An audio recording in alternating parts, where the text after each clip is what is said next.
کیا عورت کے زیر ناف بال صاف کرنے کے لیے ریزر یا کینچی کا استعمال کرنا منع ہے؟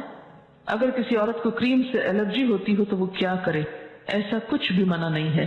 یہ بالکل من گھڑت بات ہے کہ جنازہ بھاری ہو جاتا ہے لوہا لگانے سے. ریزر استعمال کریں، کوئی بھی ایسی چیز استعمال کریں. بلکہ میں سمجھتی ہوں کہ کریمز کی نسبت زیادہ بہتر ہے کہ کریمز میں بعض اوقات ایسے کیمیکلز ہو سکتے ہیں کہ جو آپ کی اسکن کے لیے بہتر نہ ہو. آپ کو پتہ ہے حدیث میں کیا الفاظ آتے ہیں؟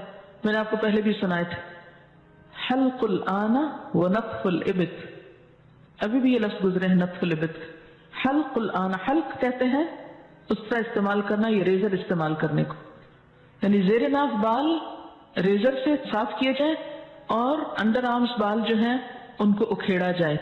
بہت سے لوگ شروع میں ہی جب بال نرم ہوتے ہیں بچیوں کو تو بتا دیتے ہیں، پھر وہ نکلتے بھی بہت کم ہے. یعنی ویکسنگ جس کو آپ کہتے ہیں، ویکس استعمال کی جائے انڈر آرمز کے لیے.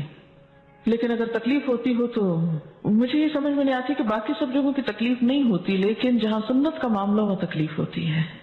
یہ پسندیدہ ہے، اگر نہیں تو انڈر آرمز بھی اگر آپ ریزر استعمال کرنا چاہیں تو کر سکتے ہیں.